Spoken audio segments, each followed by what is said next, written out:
Strap yourself in, because we're set up, switched on, and ready to go. Good morning, Lee. Welcome back to Entrepreneur Survival Guide. Here we are again to talk mental health. Thanks, Martin. Nice to see you again. Yeah. What I'd really love to chat about is mental health and remote working. And I think one of the reasons why I wanted to talk about this is because it's really interesting, I think, from some of the Gen Z people that I've spoke to, primarily my son, that will be, on a straw poll of 1, about how he likes work. He used to like working from home when he was in an office environment during the COVID environment. But then I find that really interesting in terms of we're social creatures at heart, and interaction and creating teams and being close to other people helps with our mental health. So many people want to work from home alone. And I was curious to get your perspective in that from both a business perspective. What impact does that potentially have on a business, and why is it that individuals almost have this kind of like working in a team, if that's the right way to put it? Does that make sense?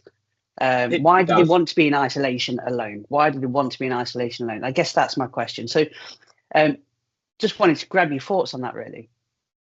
So, I mean, it's an interesting way of phrasing it. I mean, most employees, I don't think you can do a blanket approach like that. I think there's a number of moderating factors in the first place that would influence whether people do or don't enjoy working alone. I mean, we are social creatures, but the desire to work alone, I think, has probably developed quite a lot more.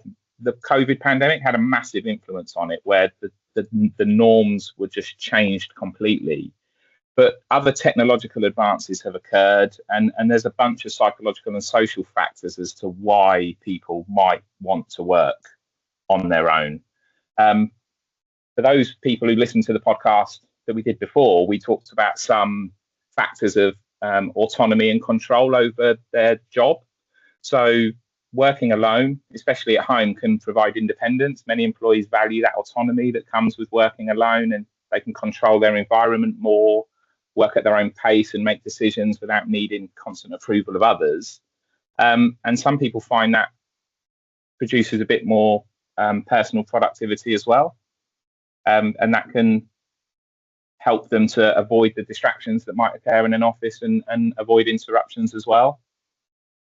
Work-life balance, generally, if you're not doing other things that have to be done in a work environment, if you're not commuting, if you're not doing those things, you can automatically have a much better work-life balance and balance your personal responsibilities. If you've got caring or other, school runs and things like that, you can suddenly do things an awful lot easier. I think that probably has quite a big influence. Those who work in offices, you no longer got that office politics going on. I think that a lot of people don't like those office politics. But this is why I said to you, there's a lot of personality factors involved as well. That's what a lot of people miss. Some people love that office politics. Personally, I think a big driving force is the avoidance of micromanagement. If people have been micromanaged in the past and closely, hand on shoulder at all times, then this is a real driving force for why people like to work from home. Yeah, some really interesting points on there. So you mentioned for some people it's about convenience and being able to do those school runs, etc. It's not about a school run yet for my boy. He's only 23. There's nothing wrong with that. For him, I guess it's maybe about the office politics. I'm not sure. But, I remember when I used to work in a contact centre, there was a great atmosphere about being able to talk to your colleagues and share ideas and brainstorm, and the convenience of being able to talk to other people. For me, at that particular time, that's where I got my social interactions from. And then there was the drink after, you'd go to the pub after work. And not only did that allow me to shut off from some of the challenges at home, etc., and everything, and isolate away from some of the health challenges I had at the time, but it allowed me to kind of let off steam with some mates at work, etc., and everything. And that camaraderie then allowed us, when we're doing things like trying to achieve a certain target, or if we weren't getting along as a team because we had camaraderie and we had a close relationship, we was able to work through that better. Yeah. How does that work in a remote environment in terms of, if people are working from home, does that get neglected altogether? Is there techniques that employers can do to overcome it? I mean, there definitely are. So, I mean, you just mentioned some of the negative impacts of remote working. I mean, isolation and loneliness is definitely potentially one of them. Having that lack of social interaction can result in difficulties for some people, and certainly can if employers aren't doing certain steps, can lead to disconnected teams and even feelings of guilt or weird interpretations of blurring of work-life boundaries about, well, should I still be doing this, or is it okay for me to switch off at a certain time even if there's work done, and maybe even a loss of routine as well. Sometimes when people are used to going in, they have a chat around the water cooler with their colleagues, and actually that can be some really useful collaboration that is just accidentally lost. But there are things that organizations can do to try and minimize the loss of that natural interaction. So companies that are doing a lot of remote working should be using sort of social medias, Slacks, Teams, things like this that enable more informal interactions with people, and to be encouraging that as far as possible. So having really strong communication channels that way, and maybe even encouraging actual social interaction for the point of social interaction each day. A 15-minute get together, sort of a virtual water cooler, if you like, that sort of thing. Some companies do try and encourage that. Good teams will probably just be doing that naturally on their own, regardless. Other aspects that companies can try and do are sort of minimizing and understanding disruptions that might be occurring. So good communication with the team to understand what is missing now, what aren't we getting that we used to have, and actually asking the team enough about that. So rather than just assuming that the company knows what is lost, which is what a lot of companies are doing at the moment with demanding returns to offices and things, it's actually speak to the team, speak to the people, and find out what do you think we're missing? Yeah, and even share, this is what we think we're missing. Is that actually how it's working? And maybe trying to make sure that happens as well. Yeah, I think that's really interesting because there's been quite a few news articles recently, isn't there, about the them and us type scenario. Managers, leaders going, you need to come back into the office, right? You must come back into the office. And it's that kind of tell culture that is not only it creates friction, it also creates stress and anxiety, right? Because rather than being engaged in you're being asked for your thoughts and opinion and brought along on a journey, you're being told what to do. And I think there is something, again, with some of the younger generations that are coming through now, being told what to do in kind of an authoritative way is not the modern way of leadership. And that creates more friction and more pushback from the people than it would have done if you'd have done a simple round robin, let's get the guys together, let's ask their thoughts and opinion. What are you getting from working from home? What would you get more of if you actually came into the office? And then people will self-sell and want to come back into the office to have that social engagement. Would that be right in thinking? Yeah, I think that's exactly right. I don't think there's many employees, even those who are extremely introvert, that always want to be on their own. And I think even the most introverted people that enjoy working on their own would recognize the dangers of only ever being on your own. So it's about asking what somebody needs. It's about recognizing what they need and giving what individuals need. And then you've got other people who just can't bear to be on their own. So you've got the extroverts who love the social interaction and without it aren't as productive, aren't as good. So it's understanding the balance of what everybody needs and trying to give that to people where they can. I think that it sort of goes without saying that somebody should understand that and do it, but that's not how it seems to work. I think a real important key to all of this, though, is also there is a change in a manager's responsibility with remote working. I think people are quite good when they're face to face at recognizing if something's different or if something's changed or if somebody's struggling with something. Actually, you might need to upskill some managers at some point, especially those who are dealing with remote workers, to understand what to look out for, what to listen out for, what am I observing that's different, what am I hearing that's different.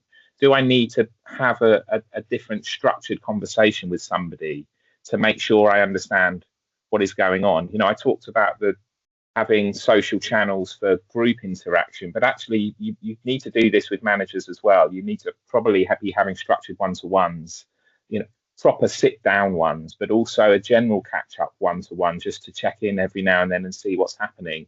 And I don't think that the management of people has kept up with the technological speed at which we've started working from home. And I think maybe that's what some of the companies are worried about in trying to get people back to work. They think if we can do that, we solve the things we're concerned about. Whereas actually, if you take away things that people have suddenly realized they enjoyed, that they didn't even know was something that they would enjoy, having that freedom to work from home, the freedom to organize their own environment, have the temperature just how they like it, instead of having to sit there with their coats on in the middle of summer because the aircon is too cold because somebody over in the corner likes it different. I don't think we can put that genie back in the bottle. I think what we need to do is upskill other people to make sure that we're making the best of all of those environments whilst making sure businesses are still having their needs met as well by their employees. Just don't get me wrong, I'm sure there are some employees at home that love this idea of sitting at home and not. I'm sure there are plenty that don't do as much as they used to do. Now, whether their productivity's dropped or not is a different matter, but I'm sure that there are some that do that, and it's being able to effectively manage that, and that's what needs to catch up a little, I think. Yeah, so it's interesting, isn't it, on the productivity, because you can imagine that the people that are sat at home being slightly less productive in the remote working environment were probably not that productive in the office anyway, and they not the office clown as such, but maybe the office gossip or the office coffee maker, and always tended to find ways to go and do something else other than the work that they're potentially meant to be doing. And then that peels back that, well, you potentially there got a culture problem or a leadership challenge or a performance management issue that you need to take care of, etc. It's not the working environment that's the concern. It may be the recruitment process at the very beginning, and you recruited the wrong type of person for that business in particular, right? So there's a big, massive picture as always.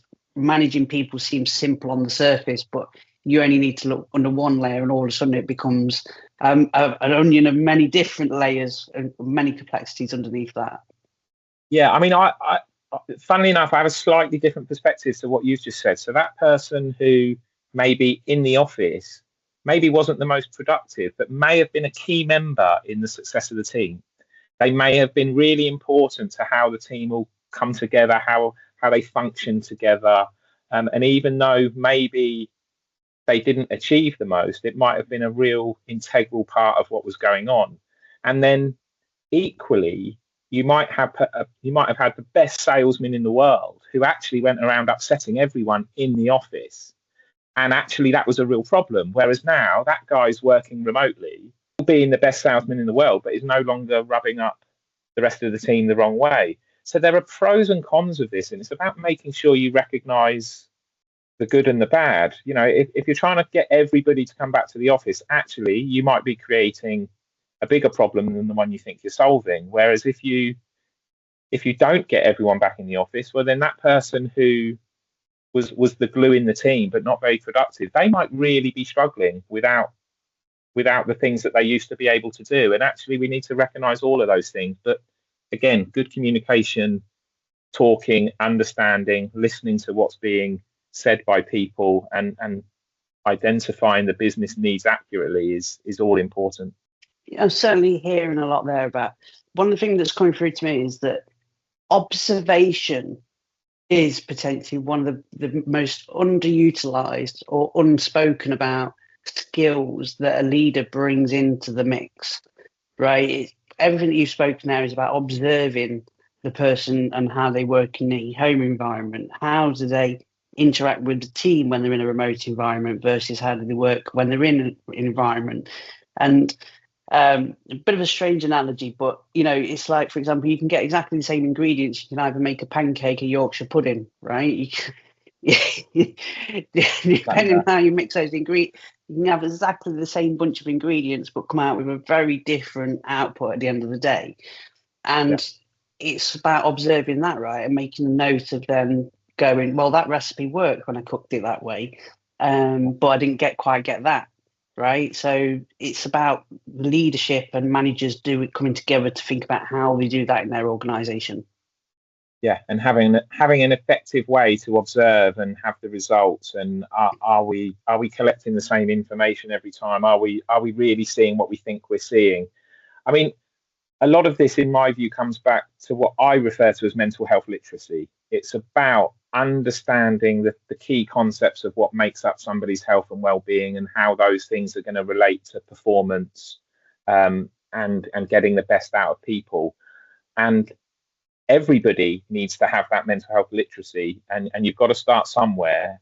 Line managers is often a pretty good place to start, because they're the ones that are going to observe these changes, that maybe are going to be able to see, well, they were responsible for this stuff before. They remain responsible for trying to deal with it and identify it. And then once they know how to do that, then they can signpost people in the right direction, if those directions exist within a company or outside of it. Yeah. So managers are vitally important to the organisation, and making observations of people's mental health and responses in certain situations is another vitally important aspect. And I think what we're saying is there's no right or wrong, because one of my old managers used to say different strokes for different folks, and all the other cliches, like you can please some of the people some of the time, but not all the people all of the time. But observing is probably one of your most key skills that you need to bring into the organisation to understand what the impact of new ways of doing work is on your business performance and your individual's performance, right? I mean, there's no singular right way. There are definitely multiple wrong ways. Right? So but when I say that, what I mean is what's right for one person or one organization would never automatically be correct for another person or another organization. You would need a multitude of different ways to make sure you're approaching an individual how they need to be approached. You approach a team how a team needs to be approached, and an organization needs to approach their needs how they need to approach it. If it, organizations hopefully are not listening to people, coming to them with a singular solution that would only, that would apply to all companies, whether it's one with 1 million people or one with 20 people. That's not right. You can have a framework that you can apply, and within that framework you would specify how you listen to your own people and how you then communicate back with your own people. And that's one of the things that, Martin, you and I have been working on for a while with the Wellness Excellent program, and hopefully we'll talk about that again at some point in the future as well. Yeah, I think so, definitely. But I think how important, one of the things that just comes to mind there is quite a few people that I've spoke to over the last few years aren't doing employee surveys to measure how their employees think and feel, right? Mm-hmm. Is that something that you've seen when you've spoke to potential employers, and you've seen them doing employee surveys or not doing employee surveys? And what role do you think that plays in being able to measure and improve mental health? Lots of companies do surveys. A lot of those companies that do them don't really know why they're doing them. The questions that a lot of them ask aren't particularly targeted or in a way that's going to get a definitive result. It will be, are you happy in the company, yes or no? And it doesn't generate any information, and the questions themselves aren't necessarily well tested or understood to give proper information back. Having said that, there are several companies out there that are doing that, are asking their employees how they feel about working at the company, are giving access to employees to measure their own mental health, but maybe aren't using proper recognized ways of measuring that in the world of psychology, but are just doing it on a scale of 1 to 10. How do you feel about working here? And you can have proper questionnaires that have been tried and tested over the years, that we know are reliable, that we know are valid. And that's what organizations really ought to be doing, because then you pick a start point, you get a measurement, you implement some form of program or education or something, and then you measure afterwards to see whether it's made a difference. Some companies do that, some don't. Is it beneficial to do it as a one-off? Not really. Okay. You might get some people to get some help, but actually, if you just do it as a one-off and give people the tools to do that, actually that can sort of open up a bit of a Pandora's box. You've got to have a process in place that if you're going to ask employees to start looking at their own mental health, measure specific things, you really do want to have tools in place that if they identify a problem, there is then access to a tool to help them deal with that problem. And again, this is where good managers can come in. If good managers can recognize these things and those managers understand what the company already has to offer, then you're not asking a manager to take responsibility for somebody's mental health or somebody's issues, but you're helping them to manage the situation, and you can guide them towards a solution. Companies who are expecting managers to be the solution to this problem are sort of fundamentally misunderstanding what an organization's responsibility is. Yeah, so I think you proved a really important point there that you've mentioned is make sure you don't just do this once and don't do it as a tick box exercise. I think, and I imagine it's definitely you big, massive organizations and corporations have got this down to a T. Is normally my experience of then going, small businesses don't think it's for them or think they're too small to implement these things. But as soon as you've got more than about 3 to 5 employees in the business, these things all become apparent because they all start to get thought about and considered unconsciously and consciously in the organization. So as an employer who was probably a business owner of just one at the beginning, you set your own business up and then you've grown to 5 people or maybe 10, 15, 20. And that's where all these things kind of hit you as going, oh, right, I don't understand why my culture's changed and I don't understand why people don't get how I wanted the business. And all these things need implementing. It can be slightly overwhelming.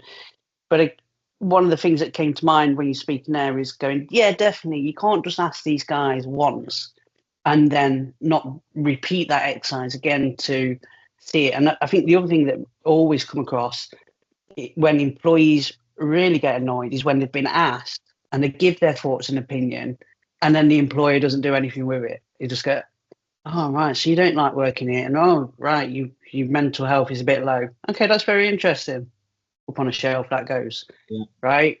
That's when employees start to get more and more frustrated as well, right? Yeah, I mean, that's actively harmful in truth. It's one of the worst things, and an awful lot of companies do it. They'll get the survey and then they'll never publish the results. Even if you don't intend to do something, publish the results. Otherwise, the people will never want to engage truthfully with you again. And if they're not engaging truthfully with you, there's an issue. I mean, you just touched on the idea that some small businesses think that this isn't for them. In many ways, it's exactly what small businesses need to focus on, because as soon as you get to 4 employees, one of them statistically is going to be experiencing some form of mental health issue. Right? One in 4 of all people do. So therefore, statistically, once you've got that, one of your people is struggling. If one of your people is struggling, on average, it costs anywhere between £1,300 and £1,900 to the business per employee that's experiencing a problem. So you're already beginning to see actually it is relevant for small businesses. There's already a financial cost to your business. As you double that up, as you go to 8, as you go to 20, these figures get even bigger. And it doesn't have to cost a lot of money to be surveying employees, listening to employees, and slowly building the support that they want. And then once you do that, you start to really build some support for your organization within the company. You start to reduce the likelihood that somebody's going to leave. You start to reduce the likelihood that somebody's going to be absent or sick, which causes problems to small businesses. So in many ways, it is the smaller businesses that stand to gain the most by taking this proactive approach sooner rather than later. Amazingly, we've run out of time. It's amazing how quick it goes. And we started off talking about remote working, and then potentially moved into about actually listening to your employees as well, and how relevant that is for small businesses, and the percentage impact that could potentially having on their turnover or their profit margins at the bottom is obviously more serious for a small business than it would be for a big corporation. Some really important things for the listeners and viewers there to reflect on. Thank you very much for your time again, Lee. Very much appreciated. If you haven't already, subscribe on iTunes. And while you're there, please leave us a rating and review.